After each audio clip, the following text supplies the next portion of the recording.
What's up, guys? It is Carly here bringing you day 18 of my 31 Days of Horror 2021, and we are moving right along here with the Mummy films once again, and today I'm going to be talking about The Mummy's Ghost from 1944.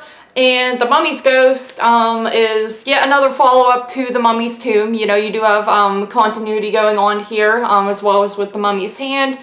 And in this movie, you have the mummy sort of roaming around, and his goal is he's trying to find the Princess Ananka that, you know, from the previous films that had been taken from him, and he's trying to find her, and it turns out that apparently her, I guess, soul was reincarnated into this other girl by the name of Amina. So the mummy ends up setting off to try to find this Amina and, you know, bring her back and kind of just resurrect her as his princess. So that's essentially what happens in this movie.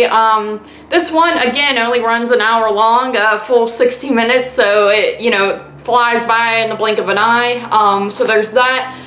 I will say, out of the three that I've watched so far, this was probably my least favorite. I just didn't find it to be all that entertaining, I guess. It's very basic. There's not really a lot happening. You know, it's kind of, it is cool because you do see the mummy quite a bit in this one, lurking around again, much like in The Mummy's Tomb, where he's just kind of walking around, you know, kind of behind trees and just fences and yards and such. But at the same time, it almost shows him a little bit too much to where it's not as scary and menacing anymore. It's just like, okay, we've, you know, seen him, there he is, and, you know, that's kind of that. So it kind of takes away the scare factor, which a lot of movies do kind of tend to do that, you know, make that mistake where they're showing the creature or the monster or killer too much, and it gets to the point where it's not as creepy because they're not lurking. So that was an issue that I had with this film. You know, the storyline, I think it's kind of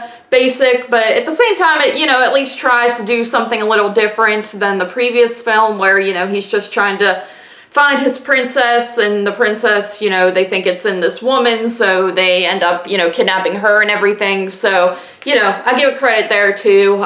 They do at least try to change up the concept of what's going on in this movie. The ending of this movie is actually, you know, not a happy ending necessarily, so I thought that was rather cool as well. And it was also creepy the way it's done. There's like an aging effect that they do that I think looked pretty good, makeup wise. It was rather creepy, and like I said, it's not like a super happy ending. You usually get a decent ending in these films, I feel.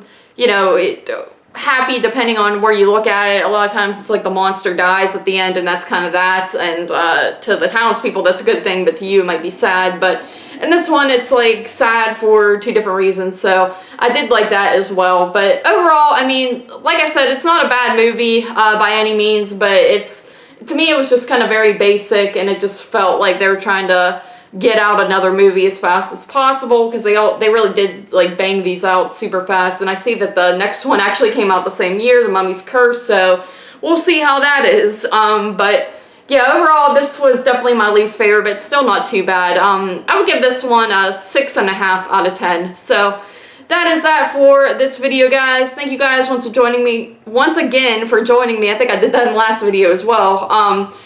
For day 18, and I'll see you tomorrow for day 19.